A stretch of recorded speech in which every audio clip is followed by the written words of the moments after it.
I don't know how far I can go with this. I'm going to try though. I don't need God to tell me how to have sex.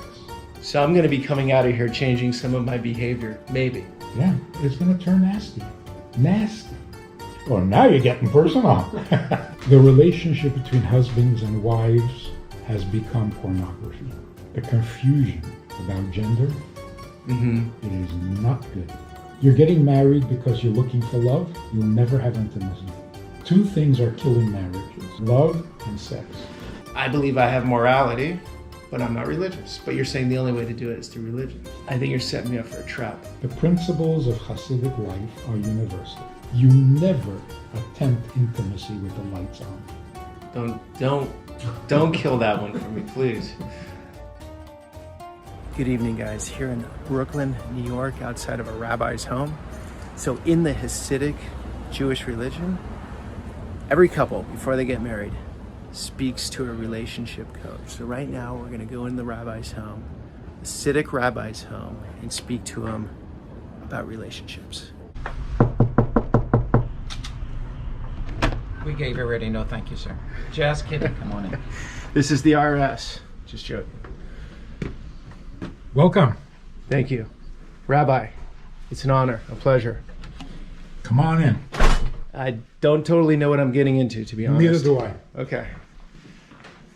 And do you like to be addressed by as rabbi, or what do you like to be referred to as? Rabbi is good. Okay. I'm used to it. So the reason I'm here, the reason I think people are interested is because you're a rabbi, but your main focus is talking to Hasidic couples before they get married about sex. Is this correct? And not only to Hasidic couples. All Jewish couples. Every couple. Catholic. Yeah, it's a universal thing. Okay. I think most people are into it. So what are people supposed to do if they're not, say, Hasidic Jew, and they're not going to become Hasidic Jew? What do they? How do they navigate all these waters? Replace the respect for marriage. Mm-hmm. Be more respectful to each other, and look for intimacy, not a performance. That's simple. You have to be Jewish. You don't have to be Jewish. No. Okay, good. Because most of the world isn't, so. Right. You know, so if you want to get practical, yeah. If you want, you should be trying to achieve intimacy. It's not easy, because anything can come between you, and that kills the intimacy. Like a kid. Like a kid, or the television. Mm-hmm. How many people are being intimate with the television on? World Series? Yeah. What are you paying attention to? Right. So anything, any sound, so here's how you get a little closer to intimacy. Mm-hmm. First of all, you never attempt intimacy with the lights on. Only in the dark. Why? So that you don't see anything. Not even each other. So you just feel it instead of, you take out a sense. I can only see things. Ah. So if I look at you, I don't see you, I see something about you. Mm-hmm. Like you're growing a pimple on your nose. Thank you. And there goes the intimacy. Right? It's funny. You really should do something. Your eyebrows are. They're Anything bushy. You see, even if you like what you see, you're distracted from him or her. So, no lights. Okay. Look, I remember, I'm not that old, I remember the old TV shows, Mm-hmm. like I Love Lucy, All in the Family. Uh-huh. You knew that they were going to be intimate because they turned off the lamp. And that was not just because they couldn't show. That was the normal behavior in most homes. Mm-hmm. You turn off the lamp and then you're intimate. Who introduced this notion of having intimacy when the lights are on? I don't know. Hollywood? pornography Okay. because you can't take Hollywood. pictures in the dark. So it's a new Yes. phenomenon? Really? Yeah. The last century? Yeah. Huh. So, dark, don't see anything. Not a nice little candlelight or No. And no music.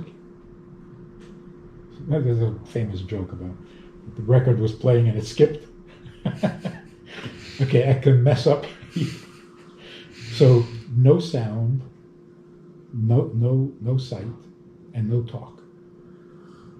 So if you see nothing, hear nothing, and say nothing, where's your mind gonna go? to the feeling? To who you're with. So everything else is a distraction of some sort. Yes. And when you think about it, it's pretty powerful. Right. I will try this, Rabbi. I thought a candle was a good thing to. A candle is a good thing to get into the mood, Okay. but you got to get past the mood. You gotta blow out the candle to move to the next level. Okay. And as long as we're talking, Yeah. what is with this one bed? Don't kill that one for me, please. Don't you like spooning? Just talking theoretical, okay?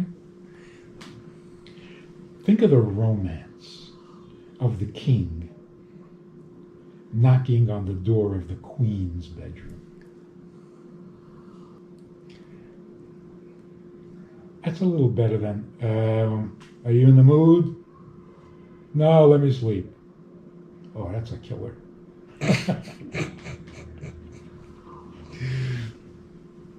Well, I think separation helps too. So like you have your 2 weeks. I'm here for a week making videos. Yeah. I go back home. It's fresh. In theory. In theory, yes. In theory. Yeah. But really, to put it very simply, if you're going to be intimate, can you show a little initiative? Like, get up from your bed. Like, don't just roll over. Yeah, but what about sleeping next to your partner every night? Too much. Your wife. Really? Too much familiarity. It grows ordinary. You have separate rooms here with your wife? No. Separate beds.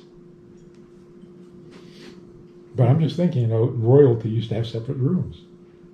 Hey, wow, that's awesome. Knock on the door. Isn't there something intimate and nice about sleeping with your partner in bed under the same covers? Not every night. It kills it. Kills. Too much of a good thing. I was traveling with my wife on the airline about 2 years ago. We get to the counter, to the gate, and I noticed they gave us both the same seat. Same seat. Yeah. So I walked over to the agent and I said, this is too much of a good thing. We don't want to share a seat. Give us separate seats. So, it becomes... So routine is the killer, basically, is what you're saying. Okay. Familiarity. What's going on in the Hasidic community at the moment with marriages? Do you think the institution is getting stronger or it's weakening like the rest of society? Or hard to say? There isn't enough education. There isn't enough talk. Like what you're doing? Yeah. So in your community, how many people do you see, say, within a year and have this conversation with? It's not just the people I see. I'm publishing books. Sure. I'm doing talks about it. And it's not the most traditional thing to talk about it in public. Mm-hmm.